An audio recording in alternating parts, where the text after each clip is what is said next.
famoso viaje de Marco Polo marca el inicio de las más grandes exploraciones del mundo, mientras en Europa se comenzaban a explorar las primeras rutas comerciales hacia Oriente y ciudades como Venecia y Génova se instalaban como los principales puertos del Mediterráneo. Un joven de tan solo 17 años iniciaba un viaje que duraría más de 20 años por el lejano Oriente.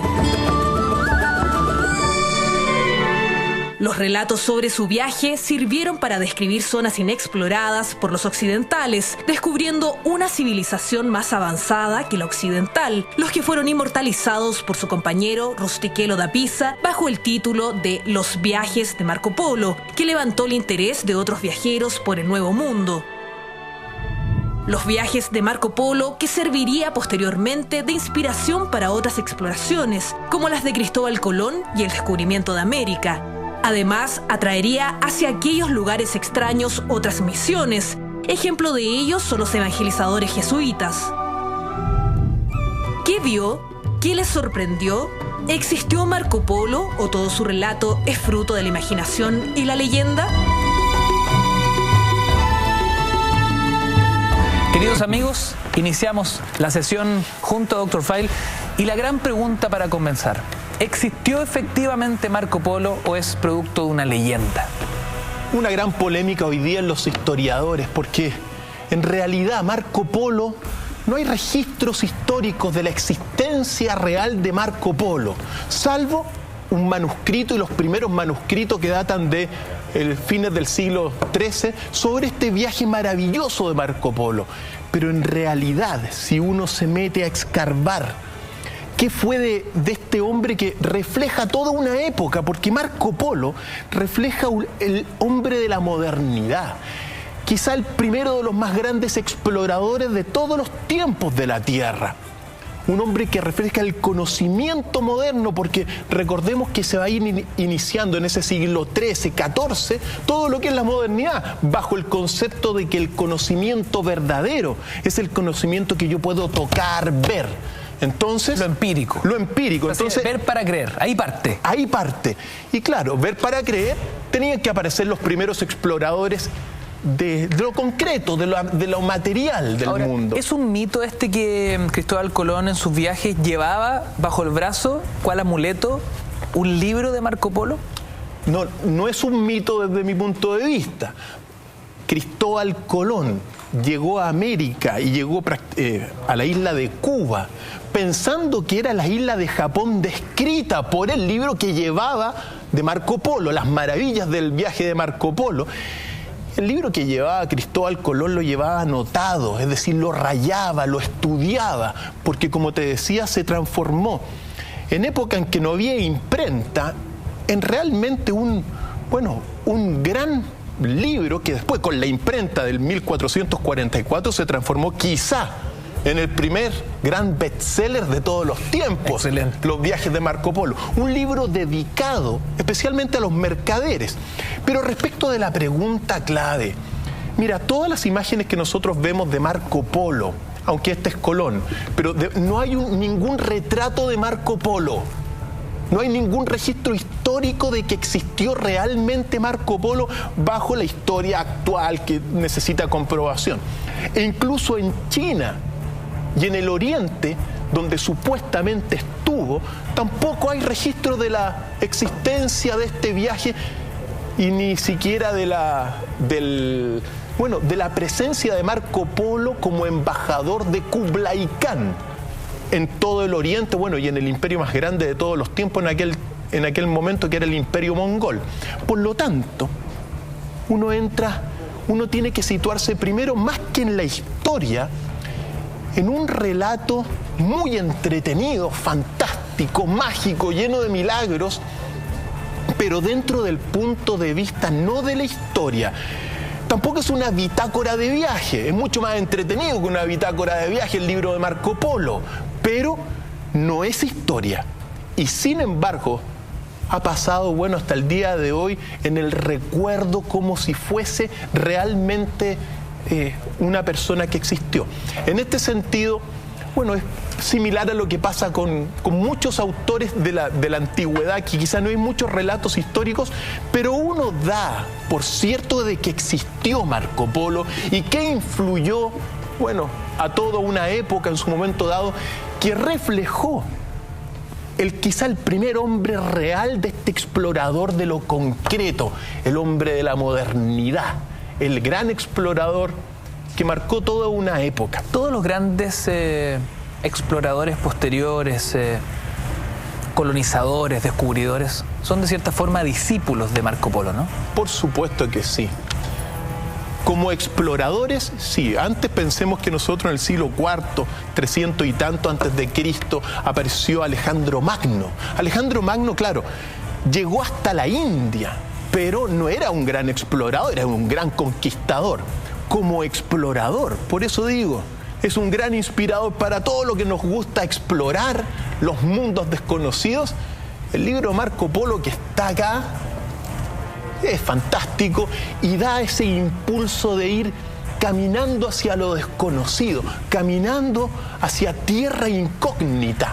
Por eso es muy importante darnos cuenta cuál era la visión del mundo que había en el siglo XII y XIII y después con unos mapas que trajimos para ver exactamente en qué se creían aquí, o sea, cuál era la visión de Europa que se tenía en aquel momento. Tenemos algunos mapas para partir, para que la gente se haga de inmediato la idea de cuál era la visión europea del mundo. Una visión particularmente muy especial porque por ejemplo, es el mapa del 43, del año 43 de Pomponio Mela, que es un geógrafo romano. ¡Qué increíble! Y eso es toda la existencia del mundo para los europeos. Es decir, existía un poco de África, un poquito de Asia, llegando un poco hasta la India, Europa, pero no existía China. Y tampoco existía todo lo que es el continente americano. Nosotros no formábamos parte de su cosmovisión, de su mapa. Así es. Así que vamos con el otro, que es el mapa de Ptolomeo del 150, que es un griego, que es prácticamente lo mismo. Se describe un poco más, pero todo es una visión muy centrada en lo que es Europa. Todo el resto, tierra incógnita. Ahora, es increíble, Dr. File, porque a pesar de que uno hoy, ¿no?, con todos los instrumentos, con todo el avance, con toda la tecnología, uno podría hasta burlarse de estos mapas, lo perdidos que estaban, pero con las escasas herramientas de la época, los tipos eran capaces de armar, estructurar coordenadas relativamente coherentes, ¿no? Eran los primeros inicios. Piensa tú que en ese momento, del año 150, tenemos el próximo mapa, quizás es uno de los más avanzados, que es el mapa de Mohamed al-Idrisi, que es árabe, del 1154. Increíble. Por lo tanto, este mapa, fíjate tú que es de los árabes, ya tenían una visión mucho más amplia de lo que era el mundo. Pero nosotros no figuramos por ningún lado, ¿no? América no figura. Los árabes sí tenían una visión más lejana del Oriente, pero no llegaban incluso hasta China. Ahora, en aquel tiempo, los europeos pensaban que el mundo, el centro del mundo, era Jerusalén. Que más allá de la India, habían, tierras con personas monstruosas, personas con cabeza de perro, algunos pensaban. Otras, llegaban relatos, por ejemplo, que claro, más allá de Europa estaba de alguna forma la Torre de Babel, el Jardín del Edén, pero nadie tenía idea mucha dónde estaba. Y se hablaban barbaridad de lo que estaba más allá de la India. Por eso tenemos el próximo mapa, que es un mapa chino. Afortunadamente este es el mapa chino. Y claro, para los chinos, esto es del siglo XIV, probablemente influido también con todos los aportes que hizo Marco Polo en algún momento dado, pero para los chinos ese era el mundo, esa era la tierra. Y obviamente América no existíamos. Qué increíble ver el mapa y poder entender como la otra cara de la moneda, ¿no? Es decir, nosotros sin siquiera existir en un mapa, así es, el momento en que América es descubierta y posteriormente colonizada en sus distintas facciones geográficas, teniendo esa visión para ellos, ¿no? Desde su perspectiva, nosotros éramos un territorio inexistente. O sea, era descubrir casi un nuevo planeta. Efectivamente. Era como sería hoy viajar a Marte, aprovechando de adelantar un poquito lo que hablaremos avanzada. Y es muy importante lo que tú señalas, Ignacio, porque nosotros pasamos, digamos, toda la historia de Marco Polo para aprender y darnos cuenta que nosotros existíamos como pueblos originarios y como grandísimas civilizaciones. Porque claro, en ese siglo, en el 1200, 1300... ¿Qué estaba pasando por acá? Bueno, muchísimas cosas, pero una de las grandes civilizaciones de todos los tiempos, los mayas, estaban en su periodo posclásico, es decir, se estaba construyendo Chichén Itzá. Increíble. Tremenda capital de toda una cosmovisión gigantesca que para el mundo europeo no existía. Entonces, siempre es bueno recalcar estas cosas porque de alguna forma, bueno, tenemos que ir rescatando esto y aprender una cosa, que toda la historia que se tiene y que se enseña en los colegios, por eso se está en crisis en estas naciones, en lo educativo, todas estas visiones son eurocéntricas. Claro. Es decir, todas las visiones de Europa para el resto. Entonces, bueno, aprendamos un poquito de estos viajes de Marco Polo porque algo nos tiene que dejar. Ahora, esos eran los mapas que existían en aquel tiempo. También se hablaba, por ejemplo, de que habían unas islas más allá de la India, con, como te decía, con hombres con cara de perro, con otros hombres con unas piernas simplemente, como muestran estas imágenes. Es decir, unos en especie, claro, con la fantasía y con el eurocentrismo. El rostro en el tronco. Efectivamente. Entonces, claro, uno tiene que darse cuenta que en aquel momento Marco Polo marcó en este sentido el inicio de la exploración de un nuevo conocimiento, del nuevo conocimiento moderno, del racionalismo, el ver para creer en palabras bastante simples y el iniciador de alguna forma de todo lo que fue en lo concreto el método científico, en la práctica, es decir, lo que existe, es lo que yo puedo ver, tocar, sentir con mis manos. Nadie me vende una pomada. Claro, entonces, con ese inicio de conocimiento, particularmente emanado de un pensador que se llamaba Rosselin del siglo XII, que funda toda la modernidad en el pensamiento, claro, uno de los primeros que partió a explorar fue Marco Polo, inspirador de todos los que nos creemos un poquito de exploradores. Él sí que hizo una exploración gigantesca, como hemos señalado. Ahora bien, querido Ignacio.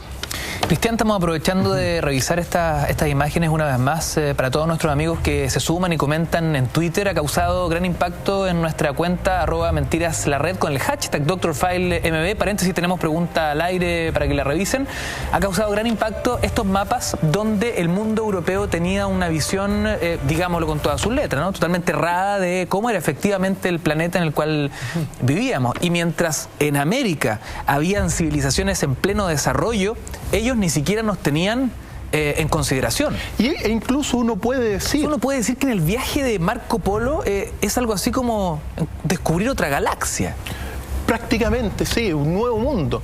Ahora, fíjate tú, que realmente cuando uno lo mira desde el presente, en aquellos siglos del siglo XII, XIII, los más grandes imperios y las más grandes ciudades precisamente estaban en China, donde vamos a ir con Marco Polo. Ahí estaba la más grande de todas las civilizaciones e imperio, era el imperio mongol. ¿La más desarrollada? La más desarrollada de todos los tiempos de aquel siglo XIII, era mucho más que Europa. Y si uno ve todo lo que significó el imperio maya, la civilización maya era mucho más desarrollada y evolucionada también que Europa.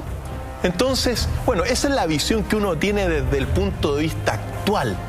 Pero lo cierto es que el mundo ha ido avanzando poco a poco. Y si uno piensa en aquel tiempo, pensemos de la Edad Media, siglo X, todo el conocimiento estaba en la Biblia prácticamente, y en las abadías, y en los manuscritos de los sacerdotes. Entonces ahí estaba, la Biblia lo tenía toda la verdad, no había que explorar. Para conocer el universo había que ir a la iglesia, y ahí conocías el universo, entonces todos peregrinaban a las catedrales. Y todas las preguntas incómodas, la respuesta era Dios. ¿Sí? Era Dios. Y ahí terminaba el problema. Entonces, claro, como todas las respuestas estaban en las catedrales, nadie tenía mucha necesidad de explorar más allá. Hasta que apareció Rosselin en el siglo XII y le planteó un problema al conocimiento religioso, porque dijo, bueno, que el verdadero conocimiento, el conocimiento que no engaña, es aquel que yo puedo comprobar con los sentidos. ¿Le trajo consecuencias? Y aquí aparece Rosselin. Ahí está. Este es Rosselin. ¿Le trajo consecuencias a este tipo enfrentar el conocimiento divino? Todos los que enfrentaron en un primer momento el conocimiento divino les trajo consecuencias. Sin embargo, este hombre que aparece en pantalla y que lo tenemos aquí destacado, fue el iniciador de la modernidad, del racionalismo. René Descartes y todos los grandes científicos de la modernidad le deben el espíritu científico a este hombre que se llama Rosselin del siglo XII. Este retrato lo deberíamos tener en una polera. Así es, pues. El conocimiento verdadero para Rosselin es el que se puede comprobar con los sentidos. Consecuencia, Marco Polo. Es decir, si el conocimiento verdadero, el que compruebo con los sentidos, vamos a explorar el mundo. Vamos a verlo con los ojos, porque también durante ese siglo XII, XIII, la gran mayoría de la población, bueno, mucha ignorancia obviamente, pero muchos pensaban que el mundo era plano, pues, aunque parezca irrisorio, pero muchísimo la cultura popular pensaba que en el horizonte se caían los barcos hacia otra parte, pues. Y caían de muy mala forma, además. Así es. En medio de grandes dragones que se comían a las embarcaciones. Esa era la explicación para los barcos perdidos, me imagino. Así es. Entonces, la visión de aquel tiempo, bueno, es una visión que la cambió Rosselin y que Marco Polo fue el primero. Y después vino Colón, imagínate.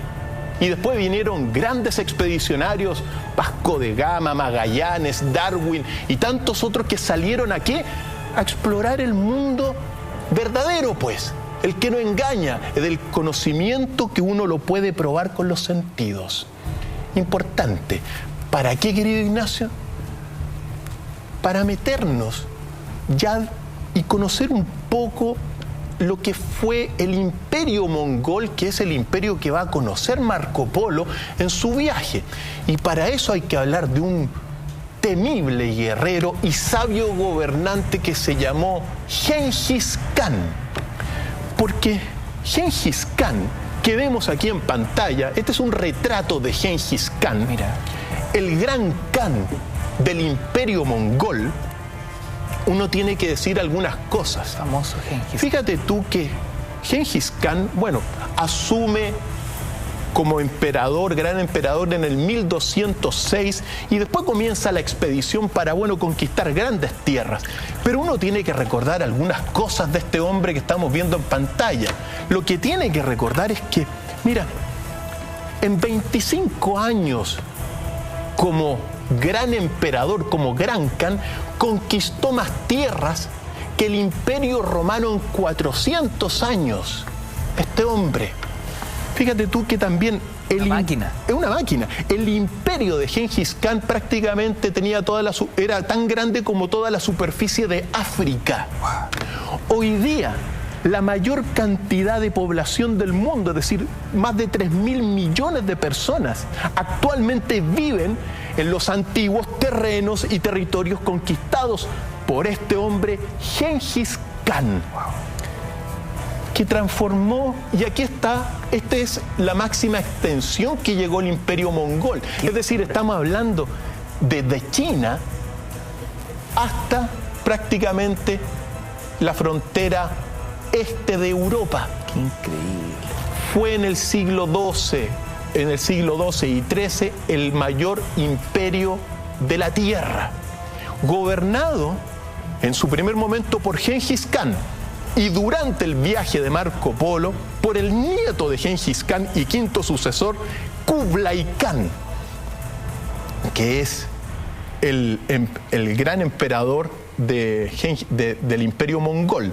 Ahora, pensemos también que lo que hizo Gengis Khan, hay que recordar algunas cositas, algunos detalles de Gengis Khan, por ejemplo, como que fue un gran...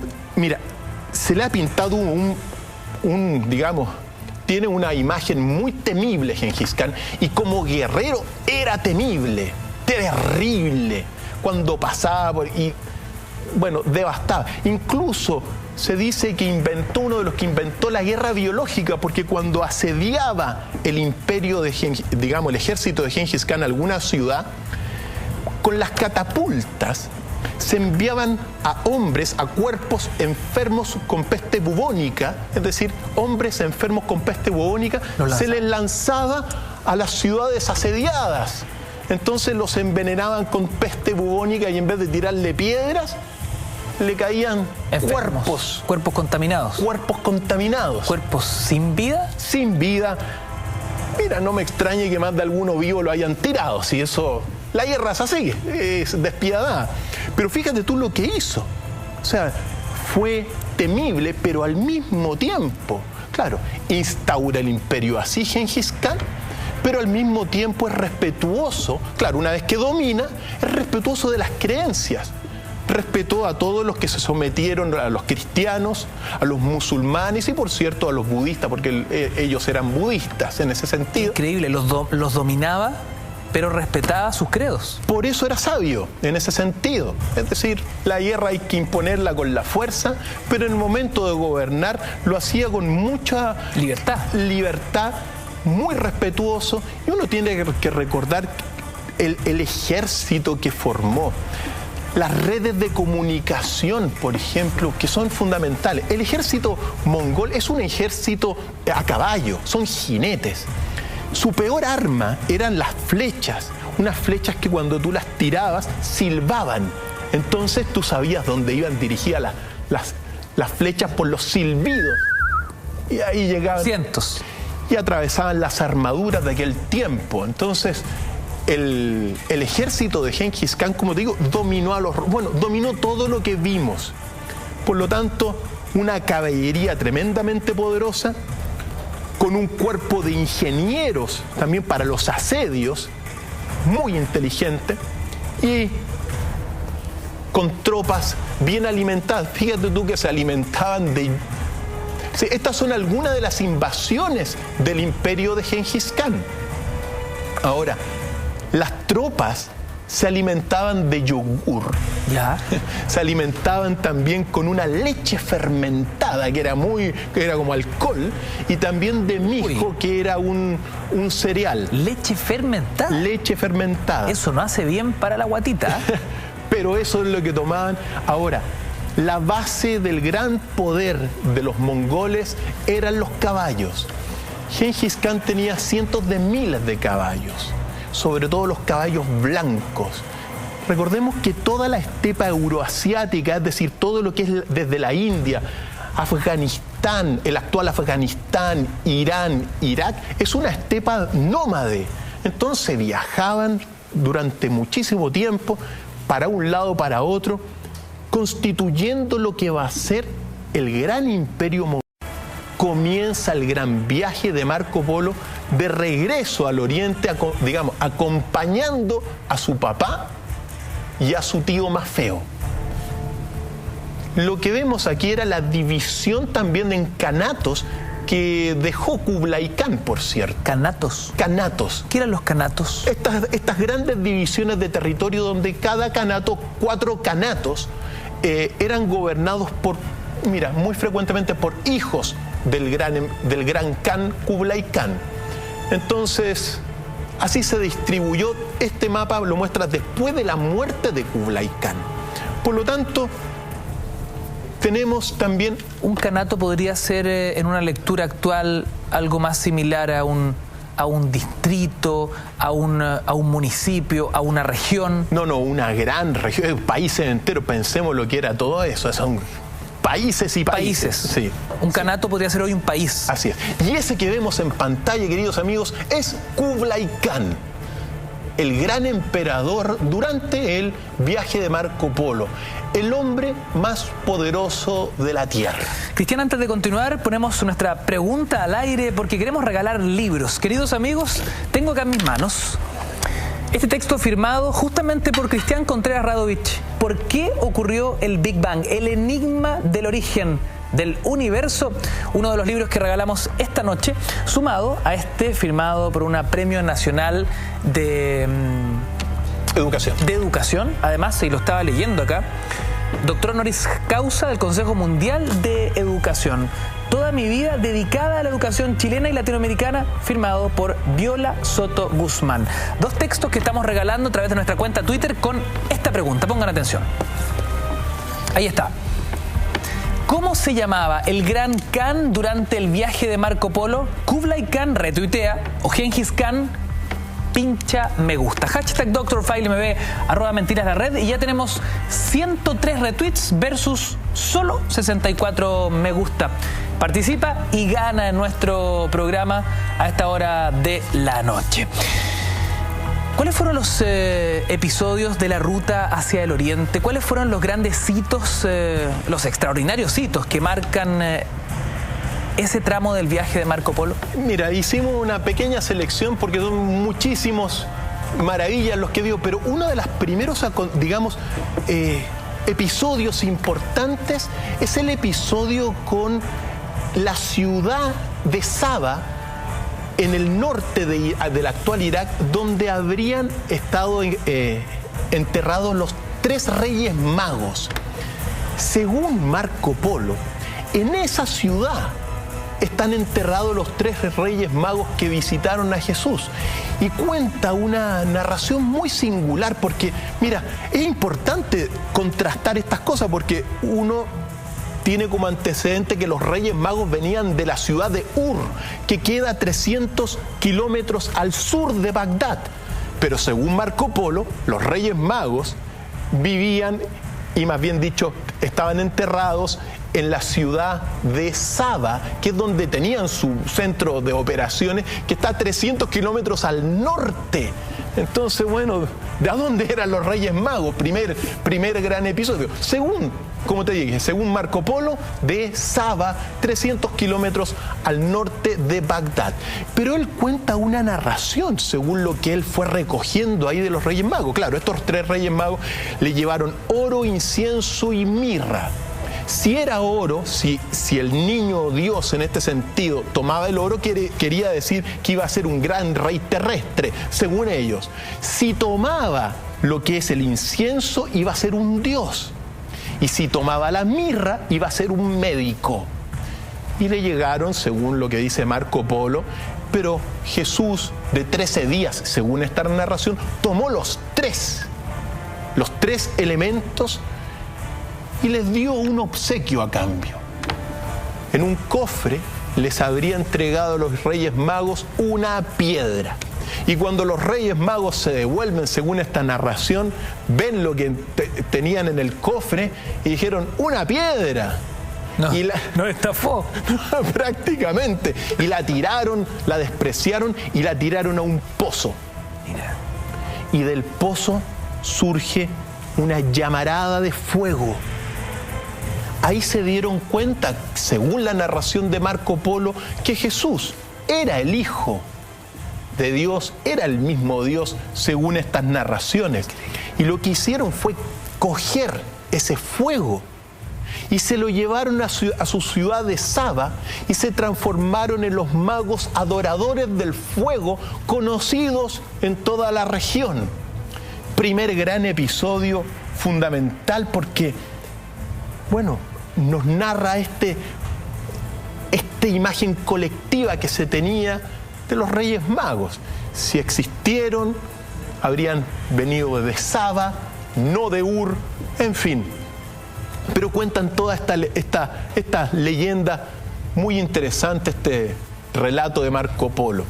Dentro del viaje, de la ruta de Marco Polo, que fue una ruta interminable, y uno quizá no puede decir que fue exactamente, porque claro, toma la ruta de la seda, que era una ruta muy conocida hasta el día de hoy, pero viajó y visitó cientos de ciudades distintas, hasta que llega a un lugar que fue el lugar más peligroso de esos más de 3 años.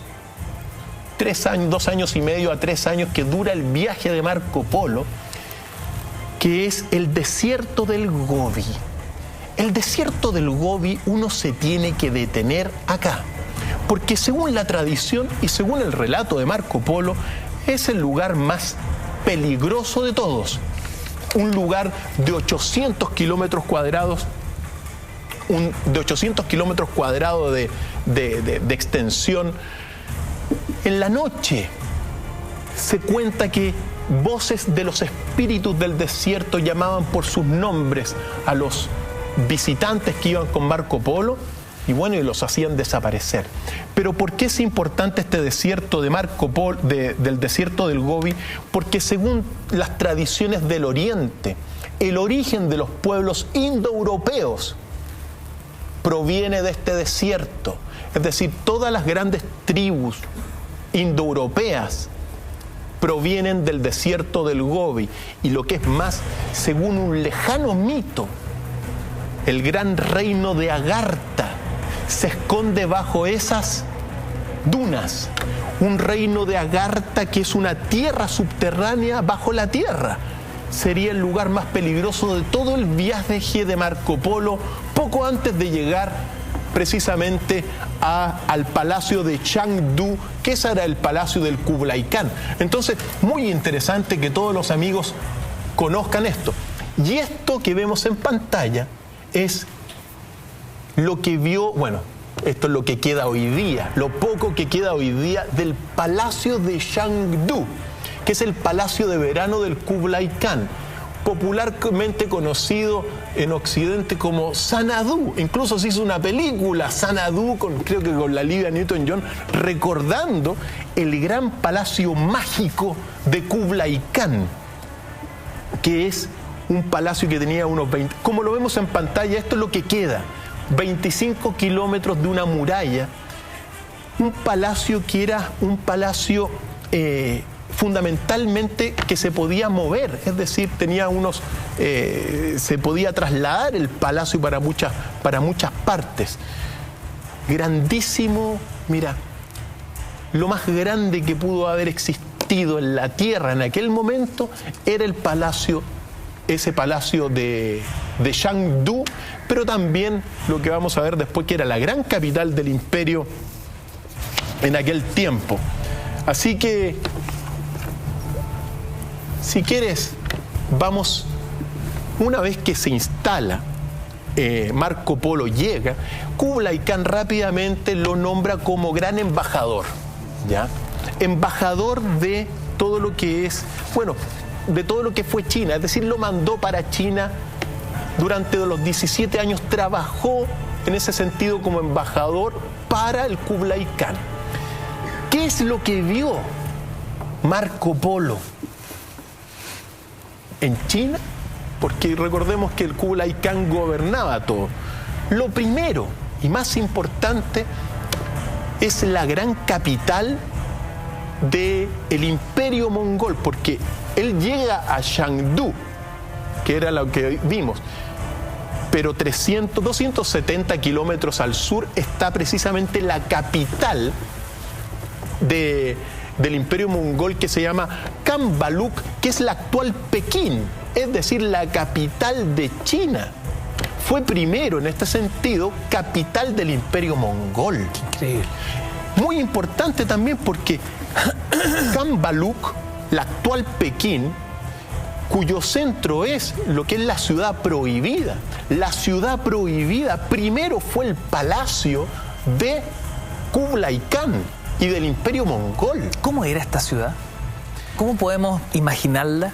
Mira, según los relatos de Marco Polo, era la ciudad más poderosa y hermosa de la tierra. El principal mercado de todo lo que era aquel siglo XIII es precisamente Kambaluk, o la actual Pekín. Claro. La actual Pekín. Una ciudad tremendamente hermosa. Durante todo el día, digamos, cada día llegaban más de 1000 personas a la Tierra. Entonces, esto fue lo que va viendo Marco Polo. Una ciudad de Cambaluc, donde también habían muchas meretrices, es decir, mucha prostitución debido al comercio, pero estaban prohibidas ellas de vivir en la ciudad. Doctor Fail, en síntesis, ¿cómo podemos explicarle a nuestros amigos en casa qué vio definitivamente Marco Polo? Bueno, ¿Cuáles fueron sus grandes hallazgos? Bueno, según las narraciones hay muchísimos, pero una de las cosas, por ejemplo, importante, que según él vio milagros en la corte de Kublai Khan. Por ejemplo, relata 2 milagros. Un milagro que es, él tenía un astrólogo y también un sabio, que eran una especie de, según Marco Polo, una especie de brujos medios malos y siniestros, pero que según él, en días de tormentas, gracias a los embrujos que ellos hacían, el palacio de Kublai Khan no le caía la lluvia. Eso era un milagro que vio, según magia prácticamente, eso es magia que vio Marco Polo. Otra magia que según Marco Polo está constatada por 10.000 personas es que en el gran salón de cena de Kublai Khan, los vasos llenos de vino y de leche levitaban solos y se acercaban hacia la mesa del Kublai Khan. Magia. Impresionante por otro lado. También las mujeres, otra cosa de lo que impresiona a Marco Polo es la belleza de las mujeres que había allá en el Oriente, en el lejano Oriente. Particularmente en el caso de Kublai Khan. Kublai Khan tenía 4 emperatrices que tenían una corte aparte con 300 doncellas, con más de 10.000 personas que la atendían, pero al mismo tiempo tenía Kublai Khan, mira, al año le elegían las 100 mujeres más hermosas del reino a Kublai Khan. Y según en su corte donde estaba, cada 3 días, 6 mujeres lo atendían. Y después de 3 días y 3 noches, esas 6 mujeres eran reemplazadas por otras 6. Y así durante todo el año. Es decir, cada 3 días y 3 noches, las doncellas más hermosas, que tenían que no solamente ser bellas, sino que tener sobre todo buen aliento, atendían al Kublai Khan en todo lo que necesitaban. Ahora, en aquella civilización, que para aquel entonces, según muchos y según Marco Polo, era la más avanzada de la Tierra, no estaba bien visto que las mujeres sean vírgenes. No estaba bien visto. De hecho, todas las mujeres se esmeraban pronto en perder la virginidad y en tener hombres. Claro, cuando el hombre tenía un encuentro con una mujer, frecuentemente le obsequiaban collares o alguna cosa por el encuentro. Entonces, las mujeres que tenían muchos collares significan que habían conocido a hombres y eran las buenas para casarse después. Entonces, una visión completamente distinta a lo que era la visión occidental de la virginidad. Doctor Fail, gran expectación en torno a nuestra pregunta en nuestra cuenta Twitter, @mentirasred, con el hashtag DrFailMB. Dice así: ¿cómo se llamaba el gran Khan durante el viaje de Marco Polo? Kublai Khan retweet, Genghis Khan me gusta. A esta hora de la noche vamos a revelar cuál es la correcta respuesta y empezamos así a buscar dentro de los ganadores al premiado con estos libros, gentileza de Cristian Contreras Radovich, por supuesto. Pues la respuesta correcta es que durante el viaje de Marco Polo al Oriente, el gran Khan, es decir, el gran emperador, era Kublai Khan. Por lo tanto, esa es la respuesta correcta para este viaje fantástico que abrió la exploración de todo un nuevo mundo, un mundo de la modernidad marcado por Marco Polo, querido Ignacio.